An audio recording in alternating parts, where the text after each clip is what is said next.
السلام علیکم ورحمۃ اللہ وبرکاتہ نحمدہ ونصلی علی رسولہ الکریم اما بعد فاعوذ باللہ من الشیطان الرجیم بسم اللہ الرحمن الرحیم اذا جاء نصر اللہ والفتح ورأیت الناس يدخلون في دین اللہ افواجا فسبح بحمد ربک واستغفر انہ کان توابا۔ یہ جو سورت میں نے آپ کے سامنے پڑھی ہے یہ سورہ نصر ہے۔ سورہ نصر کا دوسرا نام سورہ تودیع بھی ہے۔ تودیع یہ عربی کا لفظ ہے، اس کے معنی رخصت کرنے کے آتے ہیں۔ تو اس سورت کے اندر اللہ کے رسول صلی اللہ علیہ وسلم کے اس دنیا سے تشریف لے جانے کی خبر اس سورت کے اندر بتلائی گئی ہے، اس لیے اس سورت کا نام سورہ تودیع بھی ہے۔ قرآن کریم کی یہ وہ آخری سورت ہے جو مکمل یعنی پوری نازل ہوئی ہے۔ جس طرح پوری سورت ایک بار میں نازل ہوئی، سب سے پہلے وہ سورہ فاتحہ ہے، یعنی قرآن کریم کی جو سب سے پہلی مکمل جو سورت نازل ہوئی ہے وہ سورہ فاتحہ ہے۔ حالانکہ سورہ فاتحہ سے پہلے 1 آیتیں، 2 آیتیں، 5 آیتیں اس طرح سورہ فاتحہ سے پہلے نازل ہوئی تھی، لیکن جو مکمل جو سورت نازل ہوئی ہے سب سے پہلے وہ سورہ فاتحہ تھی۔ اور جو سب سے آخری سورت مکمل جو سورت نازل ہوئی ہے وہ سورہ نصر ہے، اذا جاء نصر اللہ والفتح، یہ پوری سورت۔ اس کے بعد بھی آیتیں نازل ہوئی ہیں، الیوم اکملت لکم دینکم، یہ والی آیت بھی نازل ہوئی تھی، لیکن آخری جو سورت ہے وہ سورہ نصر ہے۔ اس سورت کے اندر 3 آیتیں ہیں۔ جب یہ سورت اللہ کے رسول صلی اللہ علیہ وسلم نے صحابہ کرام کے سامنے پڑھی تو تمام صحابہ کرام خوش ہو گئے، سب نے خوشی کا اظہار کیا، کیونکہ اس سورت کے اندر فتح مکہ کی خوشخبری سنائی گئی تھی کہ ایک دن مکہ فتح ہونے والا ہے۔ تو تمام صحابہ کرام اس خبر کو سن کر، اس سورت کو سن کر خوش ہونے لگ گئے، لیکن حضرت عباس رضی اللہ تعالیٰ عنہ جو آپ کے چچا تھے وہ رونے لگ گئے۔ اللہ کے رسول صلی اللہ علیہ وسلم نے جب دیکھا اپنے چچا کو کہ وہ رو رہے ہیں تو آپ نے حضرت عباس رضی اللہ تعالیٰ عنہ سے پوچھا کہ آپ کیوں رو رہے ہیں؟ تو حضرت عباس رضی اللہ تعالیٰ عنہ نے کہا کہ اے اللہ کے رسول، اس سورت کے اندر مجھے آپ کے اس دنیا سے جانے کی خبر معلوم ہو رہی ہے۔ تو اللہ کے رسول صلی اللہ علیہ وسلم نے اس بات کی تصدیق فرمائی اور کہا کہ ہاں بالکل میرا وقت قریب ہے۔ جب یہ سورت نازل ہوئی تھی تو اس سورت کے 2 سال کے بعد آپ صلی اللہ علیہ وسلم اس دنیا سے پردہ فرما گئے، آپ کا انتقال ہو گیا۔ یہ سورت غزوہ خیبر کے بعد نازل ہوئی۔ خیبر یہ یہودیوں کی ایک جگہ تھی جہاں پر بہت سارے یہودی رہا کرتے تھے اور اسلام کے خلاف، مسلمانوں کے خلاف، آپ صلی اللہ علیہ وسلم کے خلاف سازشیں کرتے تھے۔ آپ کو جو تکلیف پہنچانی ہے، مسلمانوں کو جو تکلیف پہنچانی ہے، اسلام کے خلاف جو بات کہنی ہے، ان تمام کی جو میٹنگ ہوا کرتی تھی وہ خیبر میں ہوا کرتی تھی۔ لیکن جب خیبر فتح ہو گیا اللہ کے فضل سے، اس کے بعد یہ سورت نازل ہوئی، اور اس سورت کے اندر مسلمانوں کو یہ خبر دی گئی کہ ایک دن وہ آئے گا کہ مکہ بھی فتح ہوگا، کیونکہ اللہ کے رسول صلی اللہ علیہ وسلم مکہ مکرمہ میں پیدا ہوئے اور آپ وہاں پر 53 سال آپ مکہ میں رہے۔ نبوت ملنے کے 13 سال تک آپ نے مکہ کے اندر جو مشرکین تھے، کفار مکہ تھے، ان کو دین کی دعوت دی، لیکن وہ لوگ آپ کی بات کے ماننے کے بجائے آپ کو تکلیف پہنچاتے تھے۔ وہاں پر جو مسلمان ہو جایا کرتا تھا ان کو تکلیفیں پہنچاتے تھے۔ مکہ کی زمین مسلمانوں کے لیے، آپ صلی اللہ علیہ وسلم کے لیے انہوں نے تنگ کر رکھی تھی، نئی نئی تکالیف، نئی نئی پریشانی آپ کو پہنچاتے تھے۔ حضرت بلال حبشی رضی اللہ تعالیٰ عنہ جب مسلمان ہوئے تو ان کافروں نے مکہ کے آپ کو تپتی ہوئی گرم گرم ریت پر لٹا دیا اور اتنی پوری رات آپ پر کوڑے برسائے جاتے تھے. حضرت بلال حبشی رضی اللہ تعالیٰ عنہ پر پوری رات کوڑے برسائے جاتے تھے اور پھر زخم کی وجہ سے تکلیف ہوتی تھی اور صبح گرم گرم ریت پر آپ کو لٹا دیا جاتا تھا اور آپ کے اوپر ایک بھاری پتھر رکھ دیا جاتا تھا تاکہ آپ نہ ہلیں. یہ تکلیف پہنچائی تھی کفار مشرکین نے. مکہ کی زمین بڑی تنگ کر دی تھی.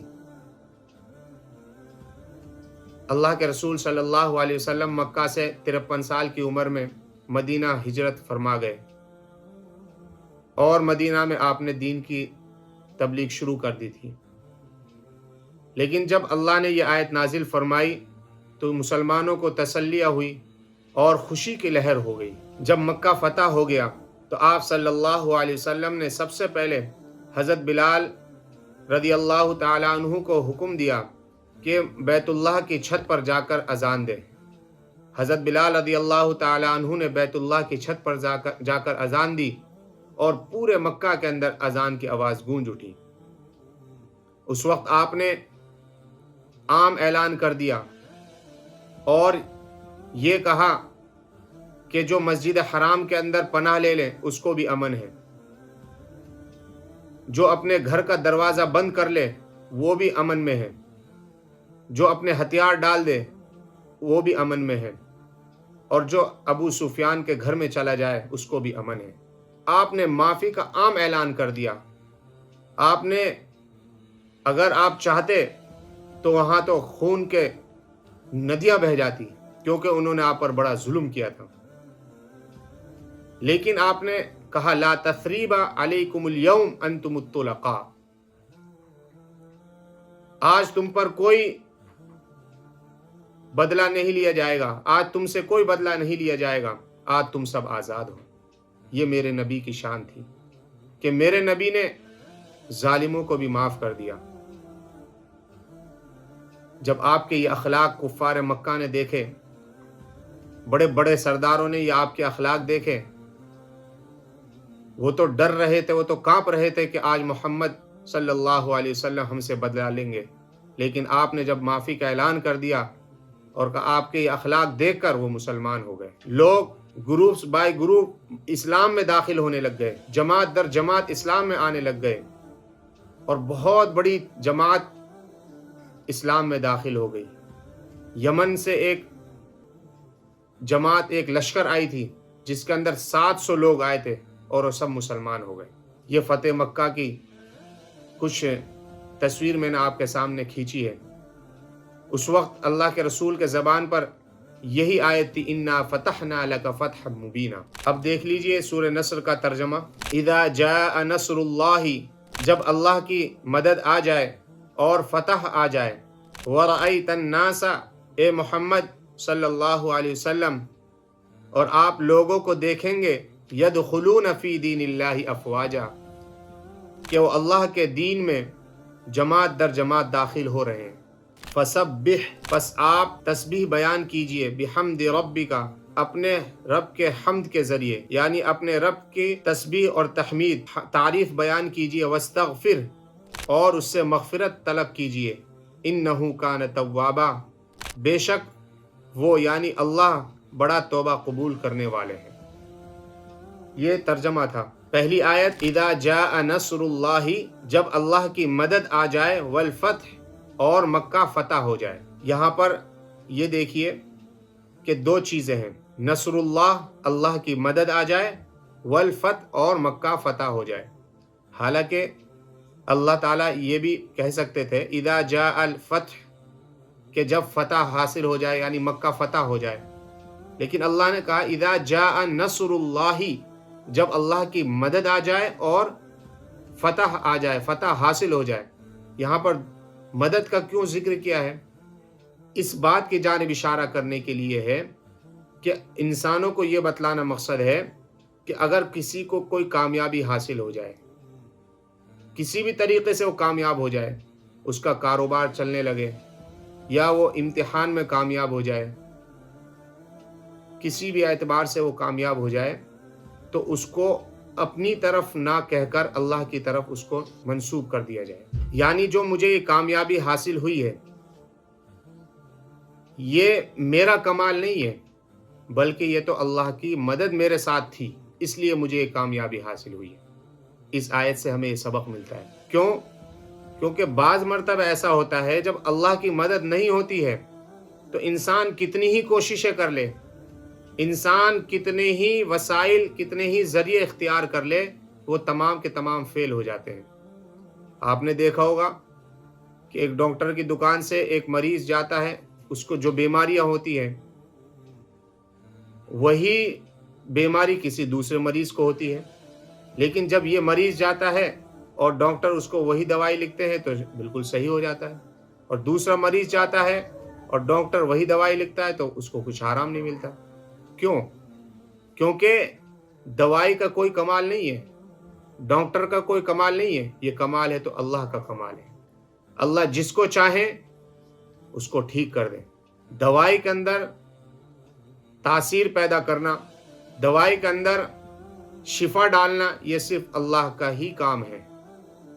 تو اس لیے اس آیت سے ہمیں یہ سبق ملا کہ جب بھی کوئی کامیابی حاصل ہو جائے تو اس کو اپنی طرف نسبت نہ کر کر اللہ کی طرف کر دے کہ اللہ کے فضل سے یہ کام ہوا ہے، اللہ کی مدد سے یہ کام ہوا ہے، میرا اس میں کوئی کمال نہیں ہے. اب دیکھیے، اذا جاء نصر اللہ، جب اللہ کی مدد آ جائے، والفتح، اور مکہ فتح ہو جائے، تو آپ دیکھیں گے کہ لوگ دین اسلام کے اندر، دین کے اندر، اللہ کے دین میں جماعت در جماعت داخل ہو رہے ہوں گے. تو اس لیے جب مکہ فتح ہو گیا تو اسلام کے اندر، اللہ کے دین میں بہت سے لوگ داخل ہو گئے اور اسلام انہوں نے قبول کر لیا.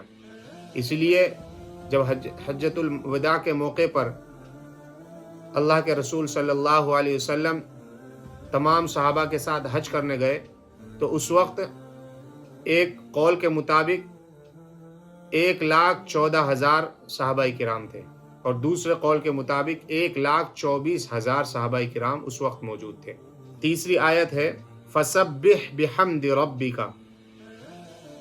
جب یہ ہو جائے، فتح حاصل ہو جائے اور آپ لوگوں کو دیکھ لیں گے کہ وہ اسلام میں داخل ہوتے جا رہے ہیں، فَسَبِّحْ بِحَمْدِ رَبِّكَ، پس آپ اپنے رب کی حمد کے ذریعے سے تسبیح بیان کیجیے. اس آیت کے اندر اللہ کے رسول صلی اللہ علیہ وسلم کے اس دنیا سے جانے کی خبر اس آیت سے مل گئی. اس لیے حضرت عباس رضی اللہ تعالیٰ عنہ نے جب یہ آیت سنی تو اس وقت آپ رونے لگ گئے، کیونکہ اللہ کے رسول صلی اللہ علیہ وسلم کا اس دنیا میں آنے کا مقصد یہ تھا کہ اللہ کا دین پھیل جائے. اس وقت اللہ کا دین پورا جزیرہ عرب کے اندر پھیل گیا. جب اللہ کے رسول کا جب کام مکمل ہو گیا تو اللہ نے اب اپنے پاس اپنے نبی کو بلانا چاہا. اس لیے دوسری آیت میں الیوم اکملت لکم دینکم واتممت علیکم نعمتی، یہ والی آیت. فسبح بحمد ربک واستغفر، آپ اپنے رب کی حمد کے ذریعے سے تسبیح بیان کیجئے، واستغفر، اور ان سے مغفرت طلب کیجئے، یعنی اللہ سے آپ مغفرت طلب کرتے رہیے. انہ کان توابا، بے شک وہ بڑا توبہ قبول کرنے والے ہیں. حضرت عائشہ رضی اللہ تعالیٰ عنہ فرماتی ہیں کہ اس سورت کے نازل ہونے کے بعد جب کوئی آپ صلی اللہ علیہ وسلم نماز پڑھتے تو یہ دعا کرتے، یہ دعا پڑھتے تھے. کون سی دعا تھی؟ سبحانک ربنا وبحمدک اللہم اغفر لی. یہ آپ دعا پڑھتے تھے، سبحانک ربنا وبحمدک اللہم اغفر لی.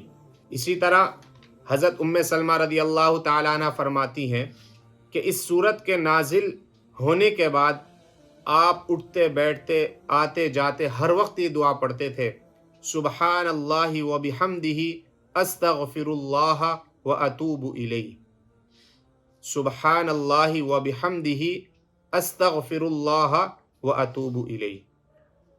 اسی طرح حضرت ابو ہریرہ رضی اللہ تعالیٰ عنہ کی روایت ہے کہ آپ صلی اللہ علیہ وسلم اس صورت کے نازل ہونے کے بعد عبادت کے اندر آپ کا بڑا مجاہدہ ہو گیا، یعنی آپ عبادت میں اور لگ گئے، یہاں تک کہ آپ کے پاؤں میں ورم آ گئے۔ اتنی عبادت کرتے تھے کہ آپ کے پاؤں میں ورم آ جایا کرتے تھے۔ یہ مختصراً سورہ نصر کا ترجمہ تھا اور تفسیر تھی جو میں نے آپ کے سامنے پڑھی ہے اور بیان کی ہے۔ امید ہے کہ آپ کو ترجمہ بھی سمجھ میں آیا ہوگا اور تفسیر بھی سمجھ میں آئی ہوگی۔ اللہ تعالی ہم سب کو، ہمارے سب کے سننے کو قبول فرمائے اور اس کا اجر عظیم اور اس کا اچھا بدل ہم کو جنت کی شکل میں عطا فرمائے۔ وما علینا الا البلاغ۔